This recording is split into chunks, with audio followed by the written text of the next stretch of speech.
Hello, and thank you for joining our webinar today. Today we're going to talk about an innovative process that allows you to retire with confidence. We thank your financial advisor for having you participate in today's webinar. We are going to hold up a brief disclaimer for you to review. I'll hold it for a brief moment, and we'll begin shortly.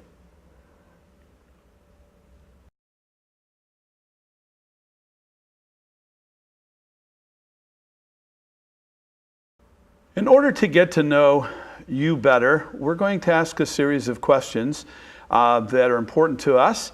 And so the first question I'm going to ask, and then I'll pause for a moment. I'd ask the financial professional to pause the video and then take time to dialogue the question with the audience, and then start the video again in between each of these questions. So this is the part we call getting to the heart of the matter. Here's the first question. Where are you from, and what was it like growing up?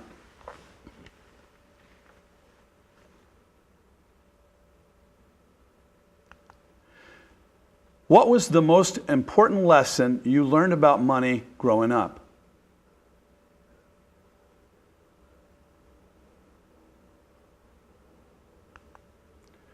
What is the hardest lesson you've had learning about money? What's the best lesson you've had about money?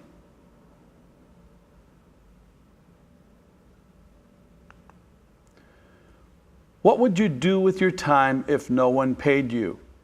A little commentary on this question. This question is about when you think about retirement and you think about how you're going to spend your time. What we have discovered is that not only is it important to make sure that we have a good money plan, a good income flow, a good liquidity flow, and a good growth portfolio for the future, but it's equally as important for retirees to have a reason to get out of bed in the morning, to feel purpose and meaning. It's not just 100% about a life of leisure.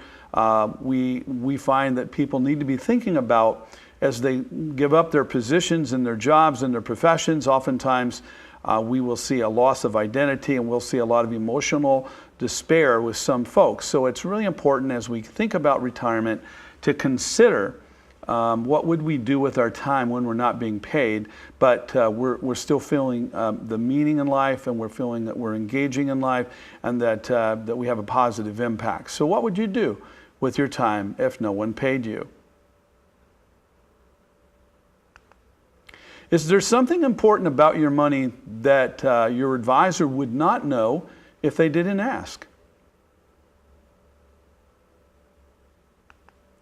In retirement, how much of your income is okay at risk? And let me phrase this question a second way.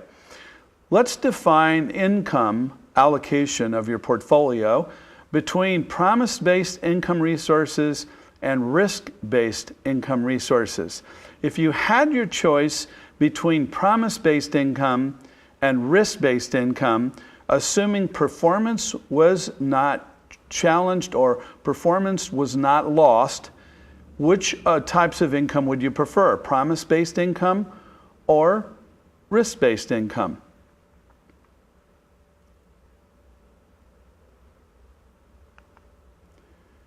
In retirement, after we've allocated the dollars necessary for income, we have additional dollars left there for liquidity and long-term growth. How much of those long-term growth assets also are you okay having at risk? In other words, would you have a portion of them very safe, a portion of them moderately at risk, and a portion of them very risky? On a scale of 1 to 10, please define what risk tolerance level on what percentage of those long-term growth assets.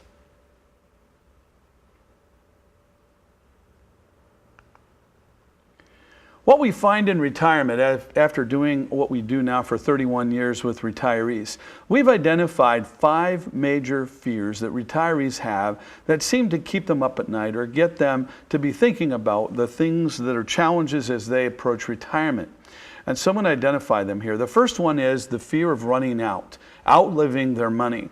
There are some folks out there that have a much higher net worth of value, and we find that Rather than the fear of running out, maybe it's the fear that something catastrophic could happen that would force them to change or reduce their lifestyle. So maybe it's the fear of making a change to their lifestyle, not necessarily running out of money. I have a story that goes with this. I remember I have a client, and his name is Joe. Joe owned a manufacturing plant. He was in Manhattan, New York City, and he had sold his manufacturing plant 55 to a buyer, and the payments that that buyer was going to make over the next 10 years was Joe's intention for retirement income for the first 10 years of his life. Our retirement income planning that we did for Joe was to represent what happened after the 11th year and beyond. Now, I remember being in Costa Rica at a hotel, getting ready to leave my room to go ziplining with a group of people, when the phone in my hotel room rang. I answered the phone, and it was Joe. And Joe was just retired, had purchased a $750,000 motorhome, was sitting in a beautiful RV park in Sun City, Arizona, and it was October of '08. We'd had 5 tragic days of the market where the market had dropped 1,000 points a day, shutting the market off each of those days, and it didn't appear as though there was any end in sight to the catapult of the market. And the conversation began something like this from Joe. Curtis, I started the week worth $100 million, and the way things are going, it'll be lucky if I'm worth $50 million at the end of the week. Let me tell you about Joe. Joe was not worried about running out of money. Joe was not worried about eating potatoes. Joe was worried about the catastrophic change to the expected lifestyle that Joe would have during his retirement. And I know that's an extreme case that I'm using as a story, but I could make that story at any income level, at any asset level, even if the client has no fear that they'll run out. Many may have a fear that they're not able to maintain that lifestyle. So one or the other, this question of do I have enough always seems to come up. The second bullet that I want to talk about is the control of money. And unfortunately, too many people have something that we call the illusion of control. They perceive that their assets stuck away in certain types of investments are both generating income and also liquid, but they really haven't considered how much of their dollars based on a safe withdrawal rate can actually be utilized for discretionary liquidity versus those dollars that have to be held hostage to provide that performance rate to generate that income. That's a safe expectation as a withdrawal rate that will last a lifetime. So control of the money is something that we definitely want to talk about. Rising inflation. Inflation's a fact of life, and most people understand this, and of course we have to understand there are different levels of inflation for various segments of our income flow, such as our medical, the assets and income that we need for medical costs and medical premiums. That might inflate differently than, say, a regular living costs. And so we have to be able to, in our programming, facilitate the appropriate inflation level for the subset of that income flow that income flow is generated for. The next one is leaving a legacy. Now, as I mature in the retirement industry, what I'm finding is that more and more people are fearful that maybe they don't have enough, and so the idea of leaving a legacy seems to be less popular as it relates to kids and to charities, just because the fear of, I just need to make sure that me and my spouse, we have enough. However, the point that I want to make here with the issue of legacy has to do with protecting the surviving spouse. We're finding that too many decisions are being made by one spouse or the other, and wrong Social Security elections are being made that really cost that surviving spouse thousands of dollars. Wrong pension elections for those that are lucky enough to have a pension are costing their spouses thousands of dollars. And these bad decisions are then creating a catapult negative impact on that surviving spouse and their cash flow and lifestyle. And so not only do we want to take care of both spouses while they're both alive, but we equally want to be sure that we're protecting that surviving spouse until that surviving spouse has passed away as well. So leaving a legacy is about, and first and foremost, the surviving spouse. Now, generally speaking, as a couple, men and women are married or together at similar ages, and just by demographics and gender, we understand that men generally die more quickly than women, and so this really becomes a huge woman's issue. We have to focus on this for our spouses. And finally, the next of the 5 bullets here that are major fears that people have is an investment mistake. And the reason that we are concerned about this, they're logical. The stories that come out in the media of bad folks in the industry or managing people's money like Bernie Madoff and others, it causes the consumer not to actually know who to trust. There's a fear factor that says, how do I know that I can trust this person or that person? And that's a reality. And for those of us that are not in the financial industry, we can appreciate those that feel in a situation where they really don't know the answers, they need help, but they just don't know if the person that they have selected has their best interests at heart. So we're just going to acknowledge that that's a reality, and we need to say this to you. This investment mistake issue is a two-pronged issue. See, if I don't know who to trust, and there's 100+ moving parts in retirement, and I go home and try this alone, guess who makes the mistake now? Well, now it becomes the consumer, the retiree, that makes the mistake because they procrastinate the decision to pick somebody, and it is them now that go home and make the mistake. So here's I think the most important thing that we want to say here with regards to this bullet point is do not go home and try this alone. Whether it's the advisor that you first selected or if it's a different advisor, by all means, please find somebody that you believe that you can trust, and then trust them, and do not go home and attempt doing a retirement plan without an expert helping you. This is about also mitigating risk next, and there's a brochure that your financial advisor can provide to you. It's called The Danger Zone, 18 Risks of Retirement that can derail your retirement. This 18 risk booklet was inspired by my work at the American College of Financial Services and the Retirement Income Certified Professionals designation. 42 academics, including myself, put together.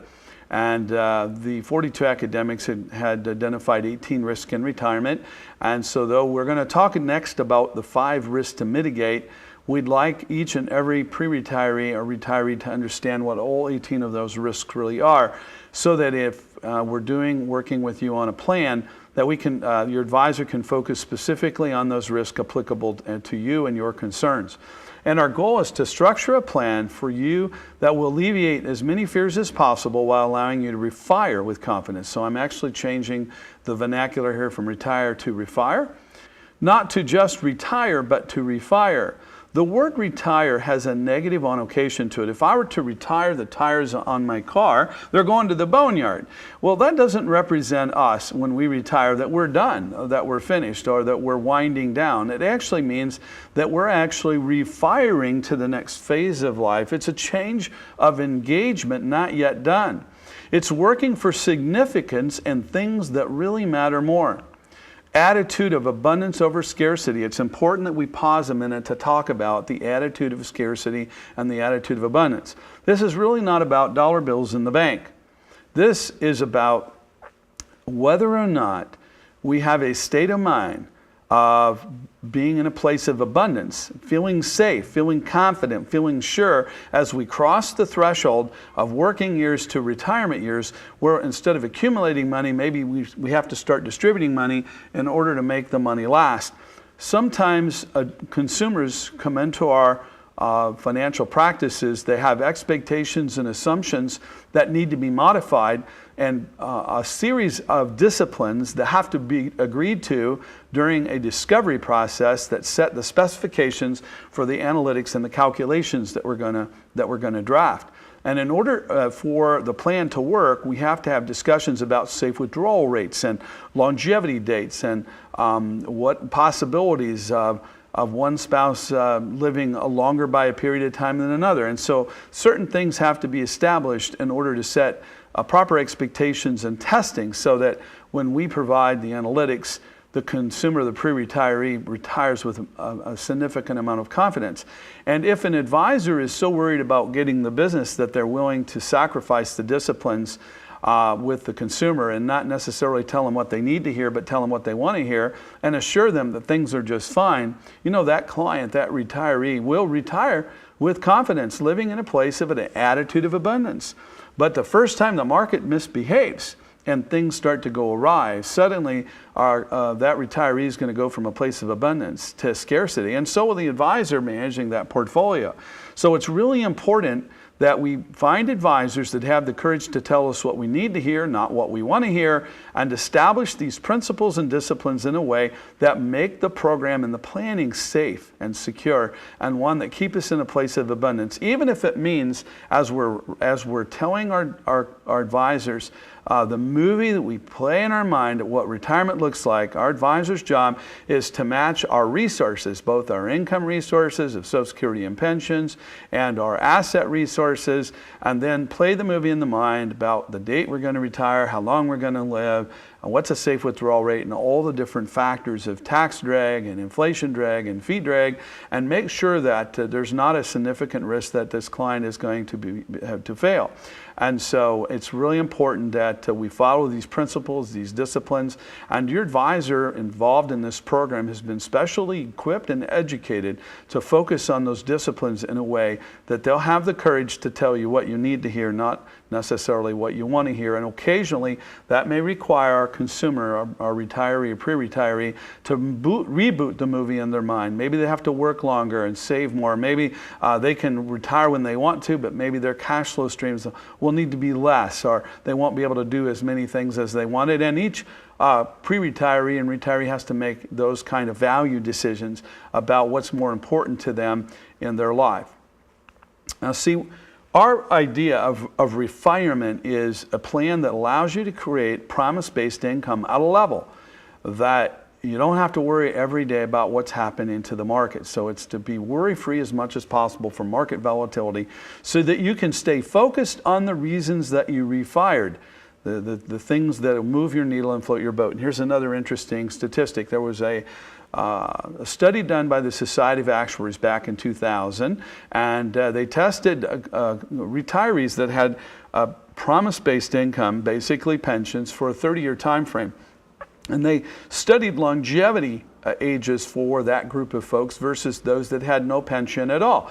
And what they found was those that had a base of income they couldn't destroy, one they couldn't outlive, for whatever reason that group of people lived 2.5 years longer than the group that did not. I have a hypothesis on this that say if we can develop promise-based income from a base of your portfolio that coordinates for the income gap with Social Security and pension, at a level that gives you enough essential income that makes the market volatility render less impact to positive or negative to your living standard, you'll just live longer because you'll die of old age. You'll not be dying out of the fear or the pressure of running out of income. And we call that retirement. So there are retirement decision points that are important for us to know, and some of these you might know. In fact, there may be a few of you that know them all. But the first one is, if I have a 401k plan and I'm not yet 59 and a half, traditionally we think that we have to be 59 and a half to be able to have access without a penalty tax to our 401k plan. And there is a special rule that was established a few years ago that say if you're 55 but not yet 59 and a half, the IRS allows you to take something called there is something called substantial equal payments, or 72T, which is what we call, it's a very stringent calculation that allows you to establish some income without penalty from your qualified assets. But this provision allows you to take what we call arbitrary distributions. So you can take none at the beginning, you can take some in a year or two, you can take less in 3 or 4 years, and so it gives you a lot of flexibility and variability of whether you take income or not from the 401k resources when you retire between that 55 and 59 and a half age without the constrainment of the 72T limitations. And so talk to your financial advisor about that for those of you who are retiring between 55 and 59 and a half. Now at 59 and a half, that's the year that no 10% penalty applies. Ordinary income tax does apply on your pre-tax dollars, your 403B, your 401k, your IRA, all pre-tax types of dollars. At 62, that's the earliest that one can take Social Security today. And then at 65 is when you're eligible for Medicare. Now you may automatically you automatically get Medicare Part A, but depending on whether you're working or still have health coverage through a spouse who's working at a group plan, you may defer Medicare Part B until you no longer have a group plan for which you're relying on health insurance that's equal to Medicare Part B. So again, another point of discussion with your financial advisor about what's best for you in terms of electing Medicare and whether you take both A and B at 65 or whether you're delaying Medicare Part B. Also, it's important to understand that Medicare Part B has tiering and there's a special IRMAA tax that is applicable, and then the more you make, the potentially higher the premiums to Medicare Part B. And there are certainly things that we can do to bring down what's counted for taxable income to keep your cash flows and your lifestyle standard as high as you want it while mitigating some of those higher tiering costs of Medicare Part B. Next is full Social Security benefit. Depending on the year you were born, depends on whether you take your full retirement at age 66 or 66 in a month or any months up to age 67. So again, there's a maximum age that you have to hit somewhere between 66 and 67 in order to get your full Social Security benefit. And you can delay for a higher benefit to not past age 70. And so that's another important age to remember. And then don't forget that at 70 and a half, on all of our pre-tax qualified assets such as 401k, IRA, 403b, Keogh plans, etc., we do have to start taking what is called required minimum distributions. For more information on that, again, refer to your financial advisor. So in retirement, there's rules and risk of change, and we need to understand the differences. In the working years, we're accumulating our money. In the retirement years, we're distributing from our nest egg. We're risk tolerant, and the older we get, maybe the more risk adverse we become. Our retirement date socially is known. Everybody retires around that 60, 65, 70 year time frame generally, but we have no idea for sure when we're going to die. It makes it difficult for us to actually map out a plan, and that's why setting some of these disciplines is so important. Maybe over time we've been open to many options, and then as we round out to our final phase of life in retirement, maybe I'm not sure the word less flexible is the right word, but certainly we're not as interested in taking all the risks and the options that maybe we were in our 20s, 30s, and 40s. And we are okay with a complex program. Some of us are, but certainly as we get older, we want to simplify as the risks of our mental faculties may diminish. We don't want anything that's too complicated, and especially when the first spouse dies and the surviving spouse is the only one left, we want to get closer and closer to simplifying our plan. The stages of life. So we have our working years, and then there's something called the preservation years. I want to introduce to you something called the red zone. The red zone is the 5 to 10 years before I retire and the 5 to 10 years after I retire. And what we do with preparing our money the 5 to 10 years before we retire to establish an income flow that's designed to protect against market variability for the 5 to 10 years after retire is critical. There was a researcher and an academic named Moshe Milevsky out of York University in Toronto, Canada, that did a study one time, and he found that those that have a 20% decline in equity markets, if the majority of their assets are in equities, in the 10 years before retirement or the 10 years after retirement, they have a 20% greater chance that they'll outrun their money if living 30 years. So that red zone becomes really important as we're investment allocating toward investment income for investments or investments for income, and it's really important that we focus on that 10 years before retirement. Well, this is not something we should be planning at retirement or a year before retirement. This is something we should be planning significantly in advance of when we're actually going to retire. And of course, then we have the retirement years and then the legacy years where we're trying to maintain retirement, and then hopefully we can leave something to those that we love at the end of the day. And I understand that's not a goal for everyone. Now I'm going to talk about something that we call blowing up the island of belief. And here's what it is. A lot of folks come to us and they have a certain opinion about what the performance of the equity markets or the markets will generally provide to them during retirement based on what they perceive their investments have done during the working years. And sometimes we'll have a client come in who says, well, I heard Dave Ramsey said 12%, and then maybe he lowered it to 10%, and I heard Clark Howard talk about a different number, or maybe it's 8 or 10%, but I've heard some really high numbers that consumers and pre-retirees have as expectations for what their portfolio will earn during retirement. Now remember, we have to constrain safely our mix between fixed income and growth and assets that are really focused on income, all while trying to grow our assets. And we may have some emergency fund dollars sitting in cash that's also for partial retirement. You may not be aware of what our entire composite yield is as we consider each portion of the portfolio that may be in different segments, earning different rates of return. And so in order to educate you on this island of belief that we're trying to blow up in terms of creating a reasonable expectation for performance, I want to share with you this source called Thornburg Investment Real World Return Study.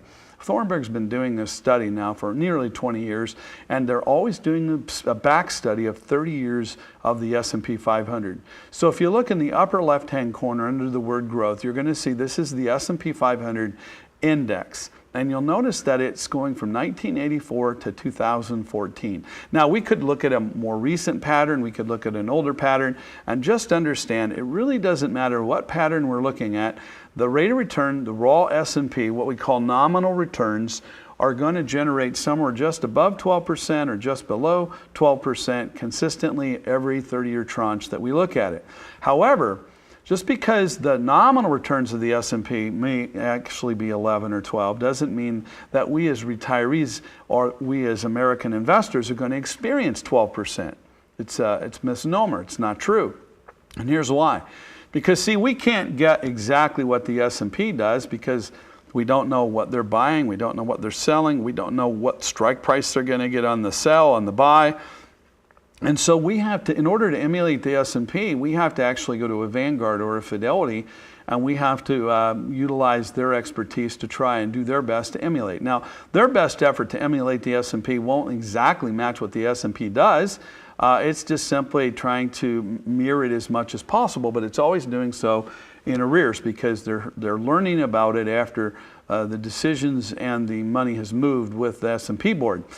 So, you know, Fidelity and Vanguard don't do that for good looks. They don't do it for free. They do it for a fee. And so they're building in a fee drag here to this calculation based on what consumers would experience if they were to try to do some money in the S&P category.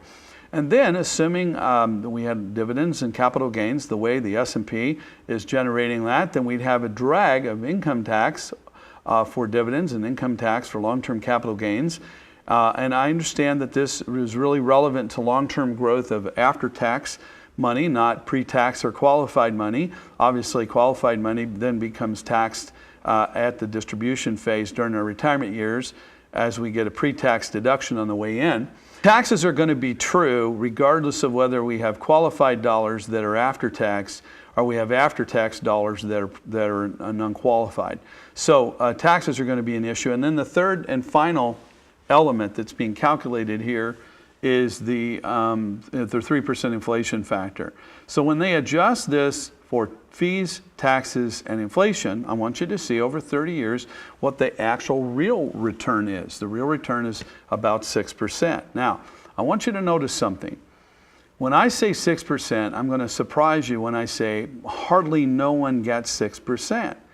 And you may say, well, I don't understand. It says 6% on this report. How is it that we would not be getting 6%? Well, let me explain. You understand on the far left-hand side, this is illustrating a single deposit. It means that all of the money that you would need 30 years from now, you would have deposited at the front end. How many people do you know that has all the money they need 30 years in advance? This does not add in another deposit. It's a single deposit 30 years in advance with no additional deposits and no withdrawals the whole time. And then secondly, if they did have all the money that I needed 30 years in advance, I would put it all 100% in the S&P 500, no diversification. Well, I don't really know anybody that is that aggressive that if they in fact did have all the money they needed discounted 30 years in advance, that they would put it all in the S&P 500. I don't know anybody that would do that. And thirdly, it doesn't matter how bad the market got along the way in its market dips, in the second half of the 30-year tranche of time. And the closer I got to the finish line, which we're going to call retirement in this case, I didn't flinch. In other words, I never got scared and I never sold out, or I always had the courage to stay the course. There's not very many people that I know that could do that, despite the fact that the market was responding the way that it was responding over the second half of this 30-year time frame. So, in other words, the only way you would have gotten the 6% is for those three things to be true, and probably none of them are true for most of us. And the reason for that is this. We call this, people buy when they shouldn't buy. There's subliminal fear, there's subliminal greed, and they have this emotion commotion that we're going to talk about. As a matter of fact, there's another study that was done called the Dalbar study, and this study was a measurement of consumer behavior. So it's the same 30-year period as we illustrated during the Thornburg Investment River Return Study, only this is testing average returns based on what average clients do.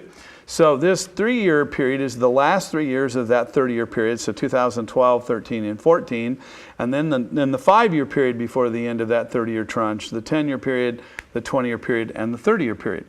So let's take a look at 12, 13, and 14, 2012, 13, and 14. You can see that the S&P 500 index, the time-weighted returns were 20.41%. But if we look at the average equity investor in America during that same 3-year period, based on the dollar-weighted returns, their average return was 14.82. Now you may say, well, Curtis, that seems to be a really good rate of return. And as a matter of fact, it is. But it certainly isn't what the raw S&P did. Now let's take a look at the Barclays Bond Index, and you can see the raw index did 266, but the average bond investor only did 0.72. You know, most people aren't going to just do bonds, or they're not going to just do equities, so we're going to assume that an average consumer is more likely to have more a 50-50 blend of equity or bond or fixed type income instruments. And if we were to look at what the 50% of the performance of equities for an average American versus 50% of bonds for an average American, and we average that out based on that blend of 50-50 for the 3 years, we'd end up over that 3-year period with a 7.77% rate of return. Now we do the same exercise and we look at it over a 5-year period, you can see we have 5.65%. If we do it over 10 years, as we extend duration, it gets worse and worse. Now we're down to 298. If we do it over 20, we actually bumped up to 3%.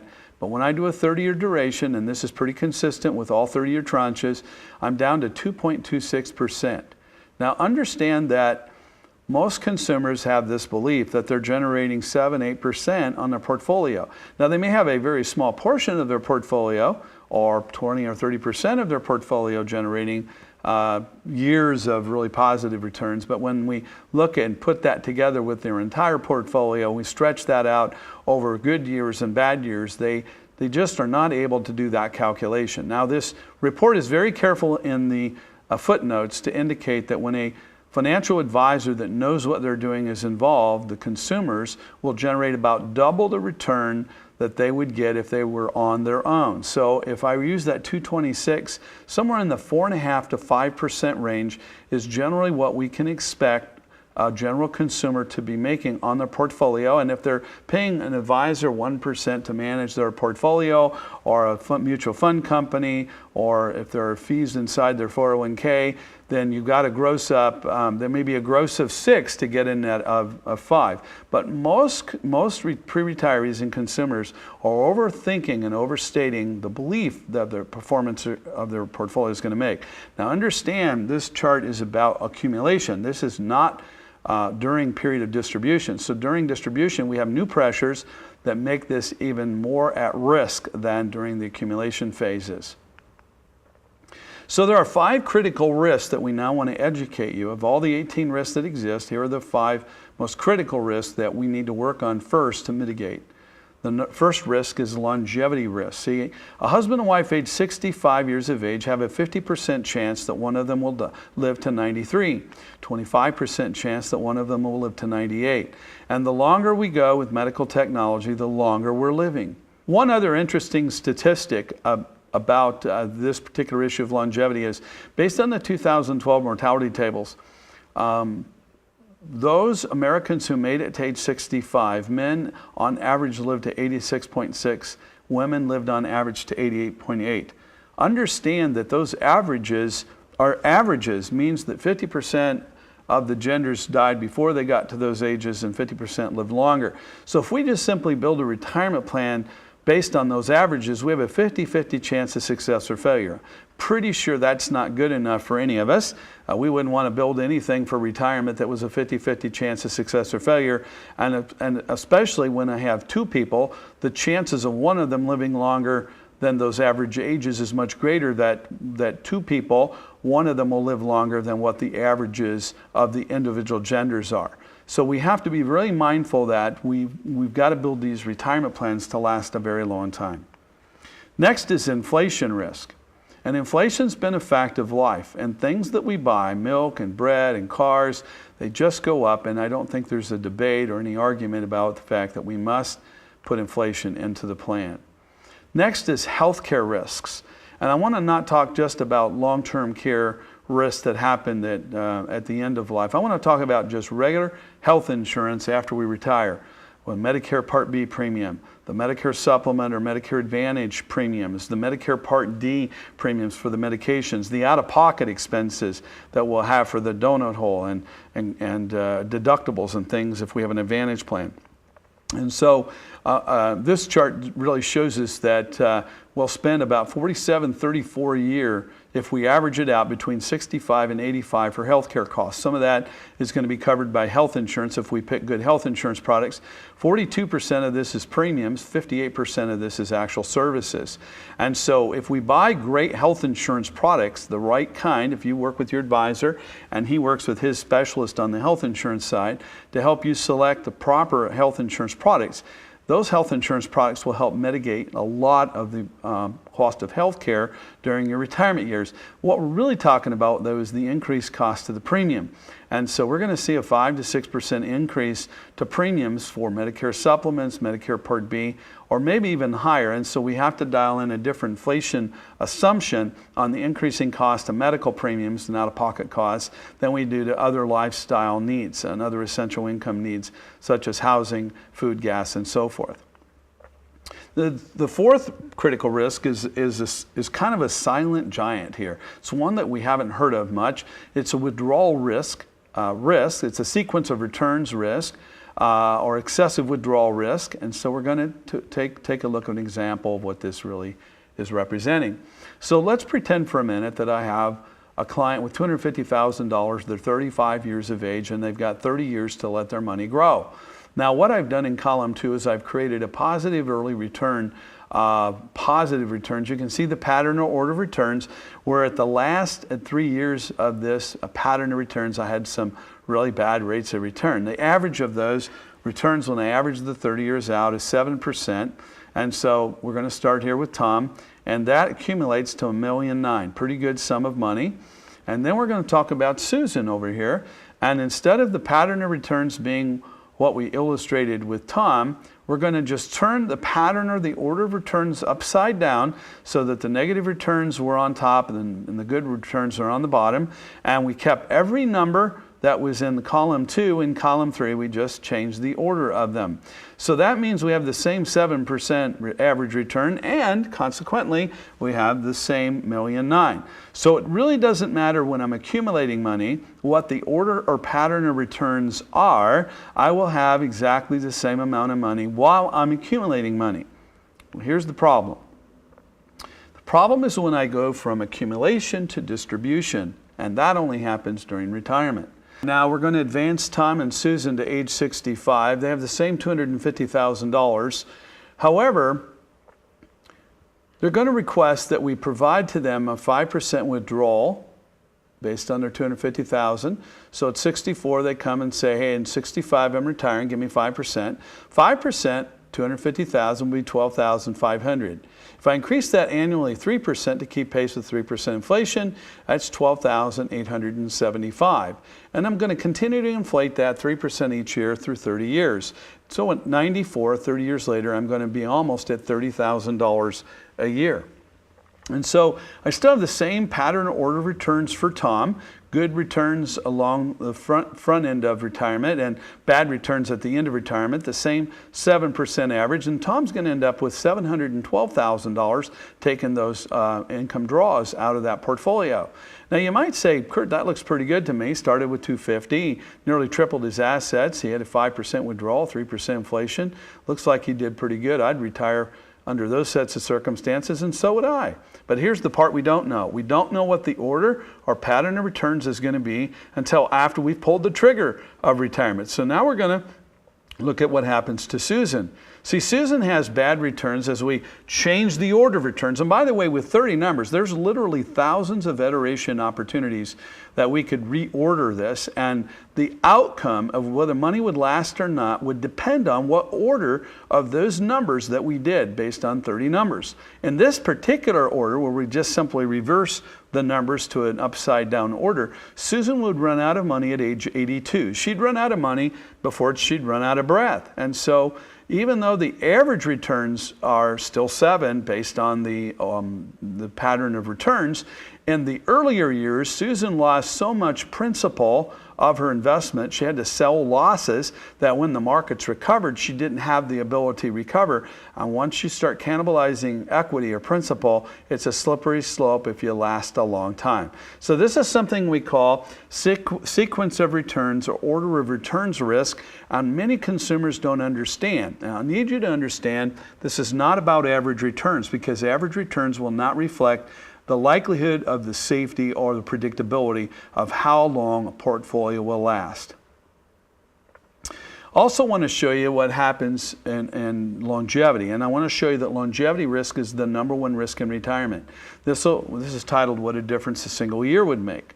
So this 65-year-old couple with $1 million, and we've invested 80% in equities, 20% in fixed income, assuming that 5% withdrawal, which so many want to use, and increased rate based on 3% inflation, 30-year rolling time frames, and the question is, will it last 30 years?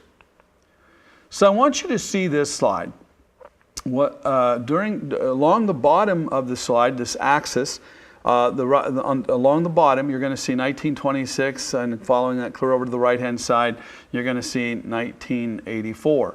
So this is representing a husband and wife, a couple with $1 million portfolio who's retiring at 65, and they're lasting 30 years. So 1926, we're retiring them at age 65, and we're making them live to 95, and we're doing that every year, 1927, 28, 29, 30. Now obviously for space on this slide, we only listed every other year, but it really represents every year from 1926 to 1984. When I get clear over to the right-hand side, 1984, if I last 30 years in retirement at age 65 to 95, I'm getting my couple to all the way to January of 2014. So I want you to understand that this is a fairly recent chart. This gets me all the way to 2014. Now what you're going to see next are green bars.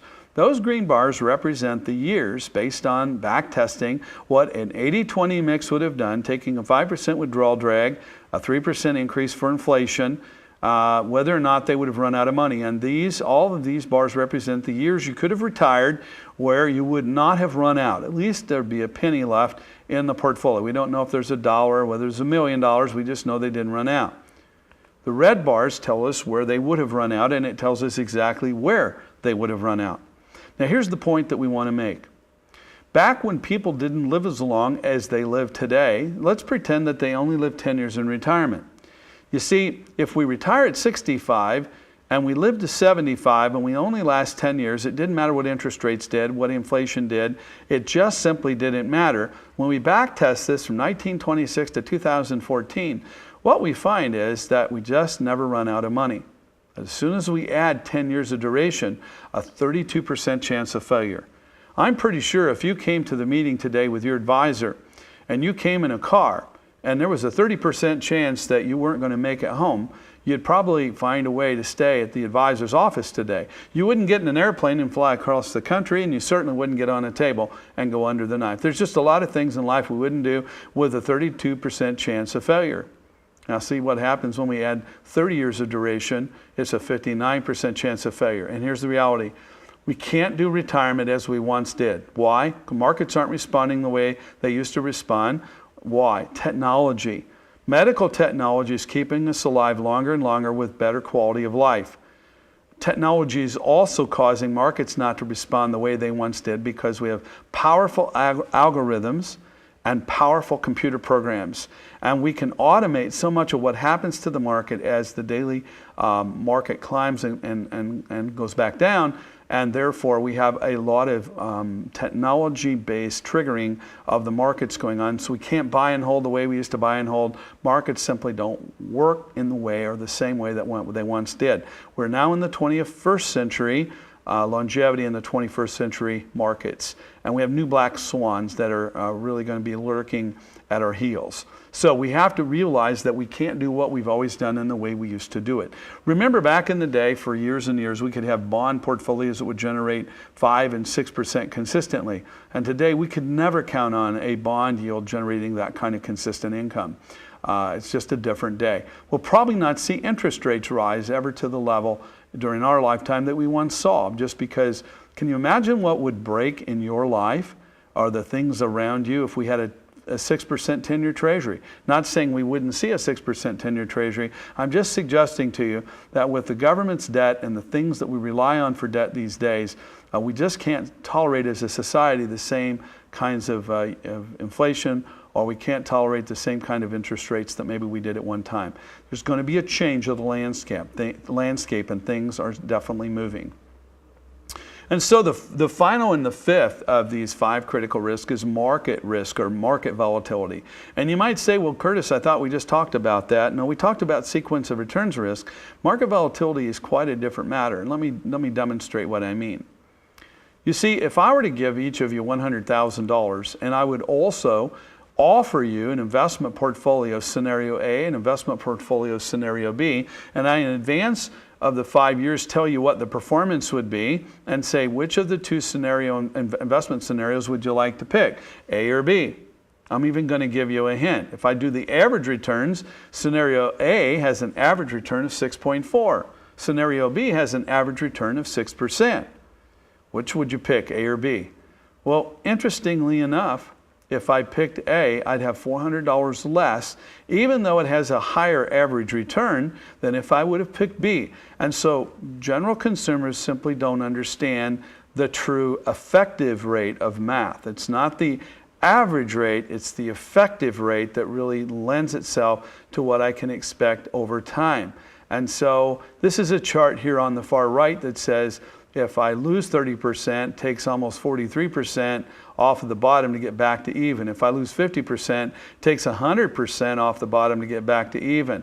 And so it's just hard for us to understand and quantify that math. See that negative 12% under scenario A? That was a loss of 12% on $130,000, not a loss of 12% on the original 100, because we had 3 positive years of growth that grew that 100 to 130. We also need to be careful about the red zone we talked about in a previous slide. So just to round out the understanding, the average returns don't matter. So we're going to unveil the truth behind average returns.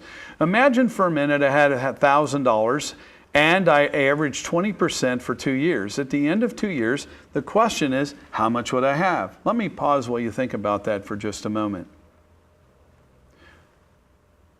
Well, let's do the math together. If I did 20% on 1,000 for the first year, that's 200, so that'd be 1,200. Now I have $1,200. If it grows 20%, that's going to give me $240. Now I'm going to have $1,440. So if I average 20% for those 2 years, I in fact would have $1,440.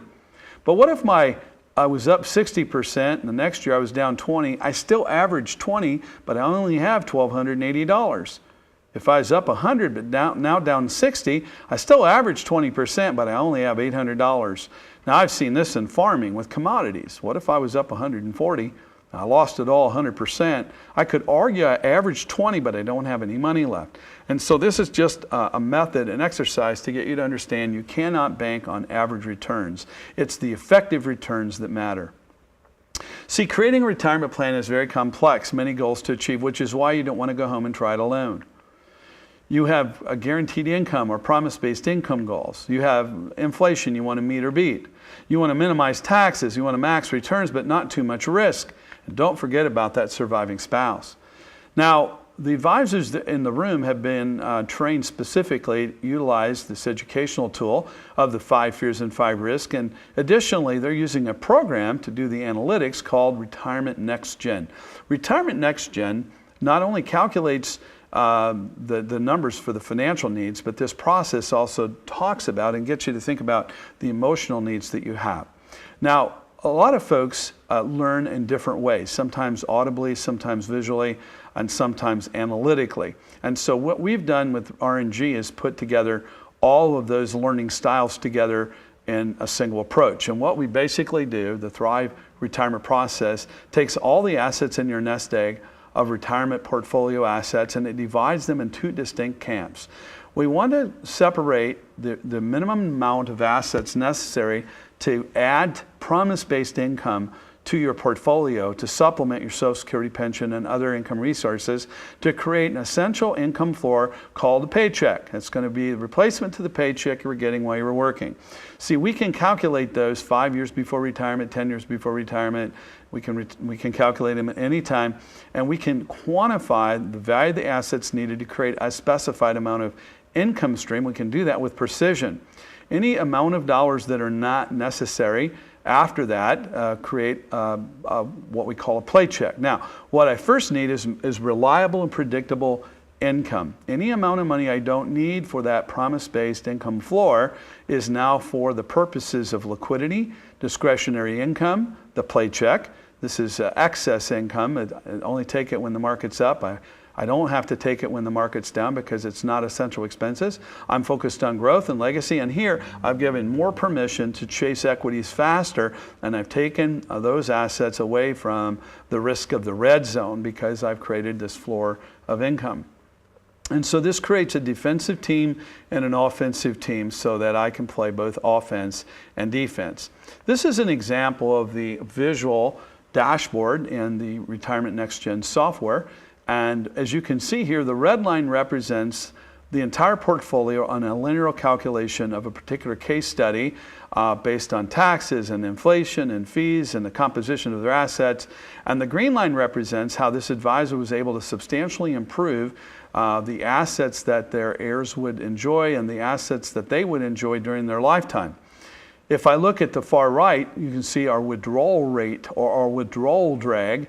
Our goal in this case was the discipline that we set in the discovery during the special fact gathering session was to try to keep our distribution rate as much as possible at or below 3%. And you can see that as they come in the door, the way they were as they walked into the advisor's office when calculated, they weren't too bad. Their average was pretty good, but there were periods of time really early. That's the red zone period where they were actually above a 3% drag. Now, this wasn't necessarily a bad plan, the red line over in the withdrawal rate column. But we significantly improved that with the green line, as you can see. So we de-risked this portfolio substantially, all while increasing performance. So we didn't sacrifice any performance, but we made the safety of the plan much better. Thirdly, on the bottom left-hand side, you'll see the term reliability of income. And what you can see is our average reliability was somewhere in the 60% range, and we substantially increased it to 80%. So the promise-based income went up substantially. And here's the most important thing, is not only did we create safety, improve performance, but we created a lot of additional free assets. We freed up a lot of additional assets for discretionary liquidity during those periods of time. We either wanted to help our kids or give to charity or simply have a play check. The things that we didn't plan to do, they just are things we wanted to do as we went through retirement. And so these are all the things that we want. We want more performance, we want safer retirement expectations, we want the joy, the utility, and the happiness that retirement can bring, and we want to have plenty of discretionary flexibility to move about as times change. So Social Security is one of the things that we must test. There's a 5-dimensional test. For Social Security, most programs are only testing 3 dimensions. We do all 5-dimensional testing. Also, pensions require a 3-dimensional test. They're based on a husband and wife if there is a couple. Or a companion couple, we simply need to understand what the longevity is and what the limitations are of those different pension plans, and make sure that based upon what it is, the goals of that couple, that we're maximizing, not just for one, for both of them, lifestyle and income for the mutual lifetimes. And so what's the process? The process is to first of all collect and gather the client data, your goals, your income sources, and your assets. And then next, we coordinate all the various assets that you've acquired. And for income sources, Social Security, pension, rental income, required withdrawals, taxable accounts, and reposition assets to maximize income and tax efficiency. So we coordinate. Next, we control all the cash flows to give you both the paycheck and the playcheck. We create a promise-based series of income sources. And finally, your financial advisor, as we round this conversation, will talk to you about what the cost to engage the next step of the process. This is a 3-meeting process. The first meeting is a purely educational discussion, talking about the 5 fears and 5 risks. And this is a session that is provided free of charge for meeting with the advisor today. If you want to engage the next phase, which is discovery, collecting your all of your assets and resources, and then identifying your goal for retirement and what we call the movie you're playing in your mind. And then your advisor will plug all that data in. The third meeting is to share the dashboard and the results of how it looks the day you walk in the door to the advisor office, and how it might look after a series of tests have been done, and then stress test against bad times and good times, not just a linear test, to say which is the most optimal, what takes the most risk off the plate, gives you the greatest performance and the greatest amount of discretionary liquidity and flexibility. So we hope you can see yourself in the power of Thrive. This is a client-driven process designed specifically for pre-retirees and retirees. We thank you for joining us today, because our desire is to help you retire with confidence.